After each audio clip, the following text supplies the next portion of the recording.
नमस्कार, मैं रवीश कुमार। गजा में अकाल पड़ गया है। ऐसा नहीं है कि भूमध्य सागर का पानी सूख गया है, गर्मी इतनी तेज है या पाला पड़ गया है कि खेतों में खड़ा अनाज सूख गया हो। नरसंहार करने की इस्राइल की भूख इतनी बढ़ती जा रही है कि उसके बम से मरने के बाद जो बच गए हैं वो अगला बम गिरने तक भूख से मरने की तरफ बढ़ रहे हैं। 20 लाख लोगों के पेट में भूख का बम फिट कर दिया गया है।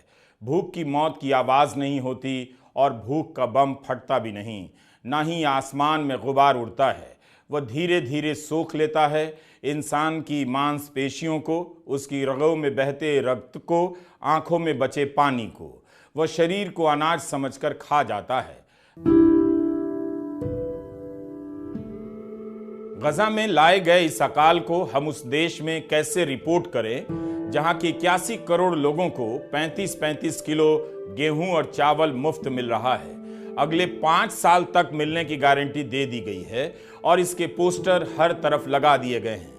भूख से किसी तरह बच गए या बचा लिए गए 81 करोड़ लोग भूख से मरते हुए बच्चों की चित्कार सुन सकते थे, लेकिन उन तक पहुंचने के लिए हमारे पास झोला नहीं है जिस पर सबसे बड़े दानदाता की तस्वीर है। यह कोई आलोचना नहीं है, बल्कि उस भूख को समझने की कोशिश है जिससे गजा के बच्चे तड़प रहे हैं। अब तो उनकी भी खबरें बंद हो गई हैं, जिनके फ़ोन करने, झल्लाने, मनाने, समझाने और उसी को हथियार बेचने की खबरें दुनिया भर में फ्लैश हो रही थीं। अब तो उन तस्वीरों पर भी किसी का ध्यान नहीं जाता कि कोई कहीं से उड़कर तेल अवीव गया है और युद्ध रुकवाने का प्रयास कर रहा है। बाद में यही पता चलता है कि वह हथियार बेच रहा था। संयुक्त राष्ट्रों से लेकर व्हाइट हाउसों से आने वाली चिंताएं और चेतावनियों का अब कोई मतलब नहीं रहा। एक दूसरे को फोन कर अखबार में फोटो छपवाने वाले और हेडलाइन लिखवाने वाले नेता अपने अपने देश में चुनाव में व्यस्त हो गए हैं और अपना पोस्टर छपवाने में लग गए। युद्ध रुकवाने वाले नेताओं ने अपना पता और पोस्टर का ठिकाना बदल लिया है। वो अपनी सीटों की गिनती कर रहे हैं। गजा में मारे गए और मारे जा रहे बच्चों की गिनती से उन्हें कोई मतलब नहीं।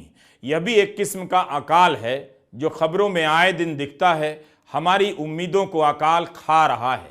अक्टूबर से मार्च आ गया, बल्कि मार्च भी जा रहा है। गजा की तबाही नहीं रुकी। युद्ध लाने वाला इस्राएल एक नया बम लाया है, अकाल बम। गजा के बच्चों के पेट सूख गए हैं, उनकी मांसपेशियां सिकुड़ गई हैं, उनके शरीर में धड़कने भर की जान बची है। उनसे रोया तक नहीं जा रहा। बच्चों ने रोना बंद कर दिया है उस दुनिया के सामने जो हर दिन दावा करती है कि वह अपने बच्चों के लिए इस दुनिया की चिंता करती है। 13,000 से अधिक बच्चे मार दिए गए। इसमें उनकी गिनती शामिल नहीं जो भूख से तड़प रहे हैं, जो जिंदा होते हुए भी तड़प रहे हैं और हर घड़ी मर रहे हैं। ये वो बच्चे हैं जो इस्राइल के बमों की भूख से नहीं मरे, बल्कि उसने अनाजों की सप्लाई रोककर इनके पेट में भूख का बम फिट कर दिया है, उससे मर रहे हैं। चूहों ने जो खाकर छोड़ दिया है। खबरें छप रही हैं कि इंसान उनकी कतरनें उठाकर खा रहा है। एबीसी ने लिखा है कि गजा में लोग गधों के खाने से, घास से और चिड़ियों के दाने को पीस कर आटा बनाने की कोशिश कर रहे हैं। अगले दिन तक ऐसी रोटी पत्थर हो जाती है। पत्तों और टहनियों को उबाल कर पिया जा रहा है। गेहूं मिलता नहीं, उसकी जगह जौ बट रहा है। उसकी क्वालिटी बहुत खराब है। खाते ही पेट में दर्द हो जाता है। खाना इतना खराब है और इतना कम है कि हर परिवार एक बार का खाना छोड़ देता है। एक अदद रोटी जो रोटी जैसी हो खाने को नहीं मिल रही। यहां खाना बन रहा है, लेकिन देखिए कहां बन रहा है। लोहे की सलाखों के पीछे बनाया जा रहा है। शायद भूखे लोगों के हमलावर हो जाने का डर होगा। भूखे लोग बम नहीं बरसाते, बम नहीं बनाते, रोटियां लूट सकते हैं। लूटने से पहले रोटी या चावल के माड़ को घूरते रह सकते हैं। यह तस्वीर जिसने ली है उसने क्या देखा, क्या महसूस किया, मैं नहीं जानता। लेकिन विश्व स्वास्थ्य संगठन के यूनिफीड से आई इन तस्वीरों को देखकर मैं ठीक ठीक नहीं बता पा रहा हूं कि यह जो बच्चा खाली बर्तन लिए लाइन में खड़ा है, कितनी देर से खड़ा है, कितने दिनों से भूखा है। इसका कोई भाई या बहन भूख से मर तो नहीं गई। इसकी माँ यहाँ नहीं है, क्या वो बहुत भूखी होगी या मर चुकी होगी? जानवरों के चारे से रोटियां बन रही हैं, लोगों से खाया नहीं जा रहा है। यूनिसेफ की यह तस्वीर आपके यकीन करने के लिए है कि चारे से खाना बन रहा है। सूखे डंठलों को इकट्ठा किया जा रहा है ताकि उबाल कर कुछ पीने लायक या खाने लायक बन सके। एबीसी एक न्यूज संस्था है, उसकी रिपोर्ट में लिखा है कि एक मां बच्चों के लिए सूप बना रही है जो उनका दिन का एकमात्र भोजन होगा। सूप के नाम पर पानी में घास उबालकर बच्चों को पिला रही है। वे कहती हैं कि हम दाल बनाते हैं मगर उसमें दाल नहीं है, प्याज नहीं है, नमक नहीं है, पानी में सब्जी या घास उबालकर देती हूं। आप इस खबर को देखकर रो ही दें इसलिए नहीं बता रहा, बल्कि जानता हूं कि आपके रोने की क्षमता दूसरे कारणों से समाप्त हो चुकी है। आपके शरीर में कुपोषण नहीं फैला है, लेकिन गजा के नवजात बच्चों की बाहें सूख गई हैं, ककड़ी हो गई हैं, आंखें धंस गई हैं। इतना बता देने से भारत की जनता में भावनाओं का सैलाब फट पड़ेगा, ऐसी उम्मीद मुझे बिल्कुल नहीं है। इन तस्वीरों को देखकर आप ये ना कह दें कि इस हाल में तो दिल्ली में लाखों लोग रहते हैं। उनकी झुग्गियां भी गजा के विस्थापितों की झुग्गियों की तरह दिख रही हैं, जहां पानी नहीं है। पानी के लिए कनस्तर लिए लोग घंटों कतार में खड़े हैं, फिर भी पानी नहीं मिलता। जब आप अपने देश के लोगों के इस हाल पर नहीं रो सकते, तो गजा के प्यासे बच्चों के लिए आप बिल्कुल नहीं रोएंगे, यह मैं जानता हूं। हमने गजा पर आखिरी वीडियो 18 नवंबर 2023 को बनाया था। सारे सवाल, सारे आक्रोश एक ऐसे मोड़ पर पहुंच गए जिसके आगे का रास्ता बंद लगा। इसके बाद भी तमाम ऐसे पत्रकार हैं जो हर सुबह उठते हैं और गजा का हाल पता करते हैं, रिपोर्ट दर्ज करते हैं। यही नहीं, दुनिया के कई शहरों में लोग गजा में युद्ध विराम को लेकर मार्च कर रहे हैं, आज भी जुलूस में जा रहे हैं। इन्हें पता है कि इससे युद्ध नहीं रुकता, फिर भी ये लोग युद्ध रुकवाने का नारा लगाते हैं। आपके मन में सही सवाल आया कि ये लोग क्यों मार्च कर रहे हैं? युद्ध तो रुका नहीं, बमबारी के बाद अब तो अकाल आ रहा है। मरना जारी था, मरना जारी है।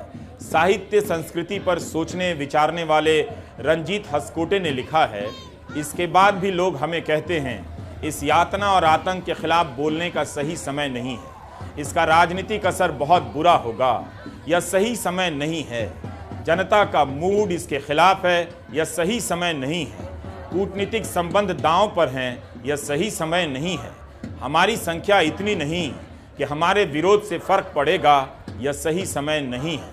सही समय कब होगा? मैं अपनी घड़ी देख रहा हूँ, शाम के 6:55 हो रहे हैं।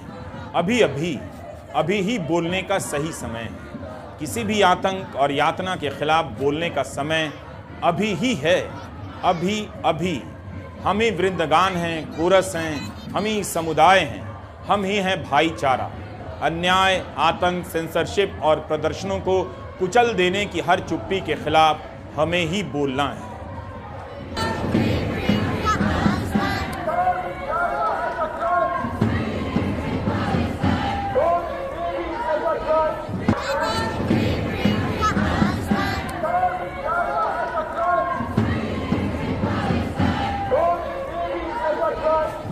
इन्हें पता है कि मदर ऑफ डेमोक्रेसी अर्थात इंडिया में लोग गजा के बच्चों के लिए मार्च नहीं कर रहे हैं, मार्च नहीं करेंगे। फिर भी ये लोग मार्च किए जा रहे हैं और इस मार्च में कुछ भारतीय भी नजर आए। असल में जब से हम वसुधैव कुटुंबकम का इस्तेमाल नारे के रूप में करने लगे हैं, ऐसी यातनाओं के खिलाफ मार्च करने की ज़रूरत नहीं रही। भारत हमेशा से शांति का पुजारी रहा है, इसलिए गजा को लेकर भारत में बहुत शांति है।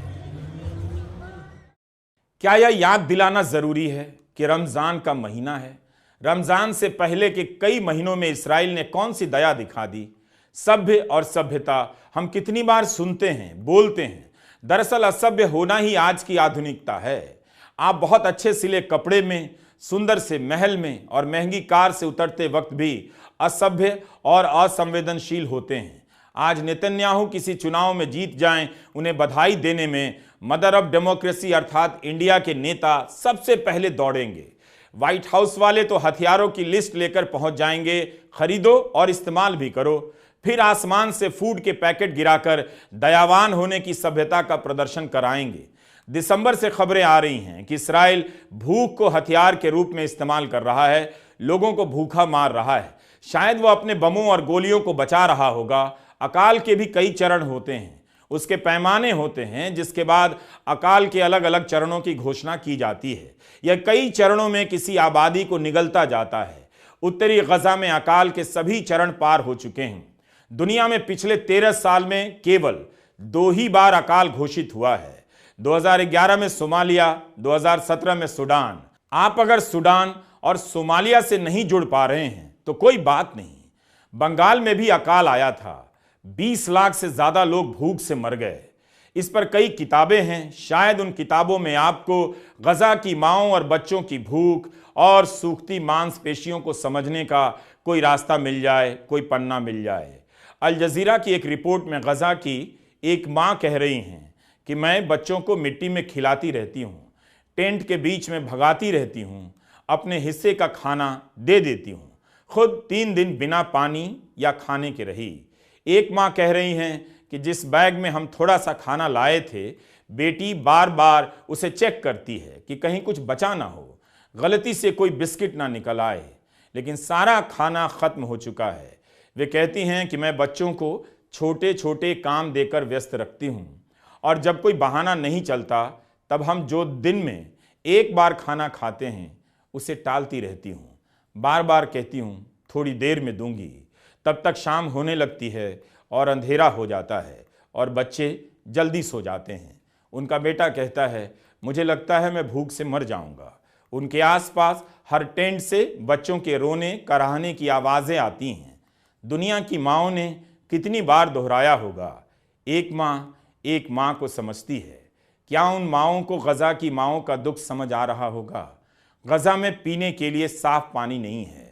बच्चों के लिए काम करने वाली संस्था यूनिसेफ ने कहा है 2 साल से कम के 90% बच्चे सीवियर फूड पॉवर्टी के शिकार हैं। हिंदी में इसका मतलब प्रेमचंद बेहतर बता सकते थे, मगर मुझे यही समझ आया कि भोजन की अत्यंत गरीबी की चपेट में आ गए हैं। गर्भवती और दूध पिलाने वाली माताओं में 95% भोजन की अत्यंत गरीबी की शिकार हैं। मुझे नहीं पता इन प्रतिशतों से आपके भीतर की संवेदनशीलता और करुणा का कितना प्रतिशत जागृत हुआ होगा और कितना प्रतिशत मूर्छित रह गया होगा। माँओं की छातियाँ सूख गई हैं, दूध पीने वाले बच्चों के पेट सूख गए हैं।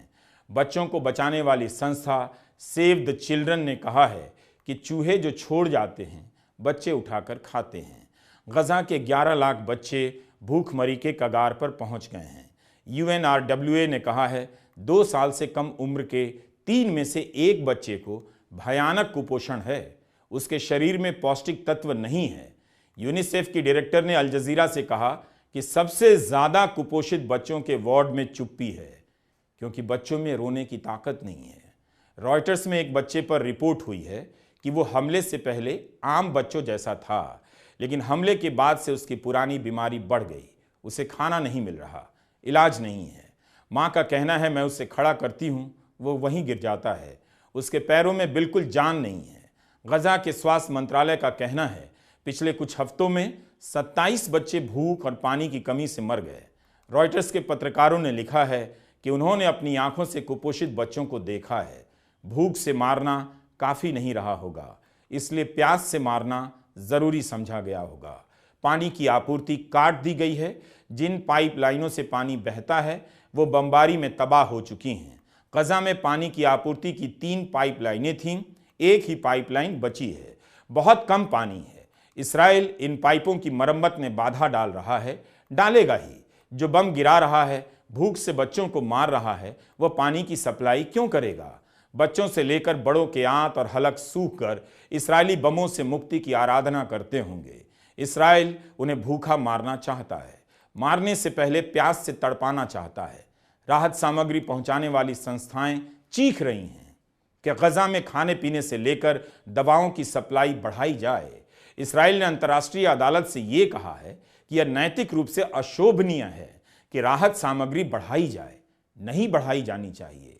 बम बरसाने वाले की करुणा से भी बड़ी करुणा किसी की नहीं है। उसने कहा है कि वह खुद चिंतित है और कदम उठा रहा है। कोई दिन ऐसा नहीं जब गजा में लोग बम और भूख से नहीं मर रहे। 32,161 लोग मारे जा चुके हैं। जो घायल हैं, जिस इलाके में खाने के लिए अनाज ना हो, पीने के लिए पानी ना हो, वहां मरने से बचाने के लिए दवाएं क्यों होंगी? बमों ने हर तरह का भेदभाव मिटा दिया है। जो लोग राहत सामग्री लेकर जा रहे हैं, बांट रहे हैं, वे भी बमबारी में मारे जा रहे हैं। जो लोग भोजन के इंतजार में लाइनों में लगे हैं, उन पर भी बम गिर जाता है। बमबारी ने उन्हें भूखा किया, भूख से मरते मरते अनाज की लाइन में पहुंचे और बम ने उन्हें फिर से मार दिया। इस बार हमेशा के लिए मार दिया। 15 मार्च को 21 लोग मार दिए गए। वहां से आने वाली तस्वीरों में सामान की बोरियां लादे इंसान भाग रहा है। उन बोरियों को पाने के लिए भाग रहा है, पा लेता है तो उन्हें बचाने के लिए भाग रहा होता है। यूरोपियन यूनियन की विदेश नीति के प्रमुख जोसेफ बोरेल ने कहा है कि इस्राइल गजा में अकाल पैदा कर रहा है, बल्कि अकाल आ चुका है। क्या आप इतना सब जानने के बाद भी इन आंकड़ों में दिलचस्पी रखते हैं? आंकड़ों का कोई अकाल नहीं है। 26 जनवरी से लेकर 23 फरवरी के बीच गजा में 3400 फिलिस्तीनी मारे गए। मरने वालों की संख्या 32,000 से अधिक हो चुकी है। अभी से लेकर मई के महीने तक गजा में अकाल का प्रकोप बढ़ जाएगा। जब से अंतर्राष्ट्रीय कोर्ट में इसराइल के खिलाफ आदेश पारित हुआ है, तब से इसराइल ने राहत सामग्रियों का पहुंचना और मुश्किल कर दिया है। संयुक्त राष्ट्र राहत कार्य एजेंसी UNRWA और United Nations office of the coordination of humanitarian affairs OCHA ने कहा है कि गजा में राहत सामग्री लिए ट्रकों का प्रवेश कम होता जा रहा है। जनवरी महीने में 147 ट्रक राहत सामग्री लेकर गए। फरवरी महीने में इनकी संख्या घटकर 93 रह गई। 9 फरवरी से 21 फरवरी के बीच केवल 57 ट्रक ही जा सके। अक्टूबर महीने से पहले 500 ट्रक हर दिन जाया करते थे। 16 साल से गजा राहत सामग्री पर ही जिंदा है। आप अंदाजा लगा सकते हैं कि खाने पीने की कितनी भयंकर कमी हो गई होगी। इस्राइल के वित्त मंत्री का बयान है कि उसने अमेरिका से आ रहे 4 जहाजों को रोक दिया। इन जहाजों पर राहत सामग्री लाई जा रही थी, जिसे UNRWA को दिया जाना था। इस्राइल कहता है कि इसके 30,000 कर्मचारियों में से कम 12 कर्मचारियों का संबंध अक्टूबर के हमले से रहा है। संयुक्त राष्ट्र इस मामले की जांच कर रहा है। अनुमान है कि गजा के 12 लाख लोग अकाल की चपेट में हैं, यानी कुल आबादी का 80%। हमारे लिए समझना मुश्किल है कि इन हालात में वहां विश्व स्वास्थ्य संगठन से लेकर तमाम राहत एजेंसियों के डॉक्टर, नर्स, कार्यकर्ता कैसे काम कर रहे हैं। उनके दिलो दिमाग पर क्या असर पड़ता होगा, वो किस मिट्टी के बने हैं। उन डॉक्टरों के बयान है कि वे भी भूखे रहने लगे हैं, एक ही वक्त का खाना खाते हैं। उनका कहना है कि मरीज को 3 बार खाना मिलना चाहिए, एक बार ही मिल पाता है। गजा के लोग जानवरों का चारा खा रहे हैं, घास खा रहे हैं, खाने के लिए रोटी नहीं है, भूख से तड़प रहे हैं। 80-90% आबादी अकाल की चपेट में है। अकाल मृत्यु अचानक नहीं होती है, जैसे बम के गिरने से हो जाती है। इंसान मरने से पहले धीरे धीरे मरता है, कई दिनों तक, कई हफ्तों तक मरता रहता है। खबरें हैं कि कई बच्चों की मौत भूख से हो गई। गजा के लोगों को अकाल से मारा जा रहा है। मैं समझता हूं कि आपको गजा की खबरों से कोई मतलब नहीं। आप व्यस्त हैं कि जोमेटो शाकाहारी भोजन पहुंचाने के लिए हरे रंग का यूनिफॉर्म लेकर आया है, ताकि आपको यकीन रहे कि शाकाहारी भोजन सही तरीके से आप तक पहुंचेगा। गजा को लेकर होने वाली किसी भी बहस से कहीं ज़्यादा रोमांचक है ये डिबेट कि जोमेटो ने ऐसा क्यों किया। जोमेटो ने अपना फैसला वापस ले लिया है। इस्राइल ऐसा क्यों कर रहा है? क्या वो जोमेटो की तरह अपना फैसला वापस लेगा? इसके लिए या ऐसा दबाव डालने के लिए क्या आपके पास टाइम है? नमस्कार, मैं रवीश कुमार।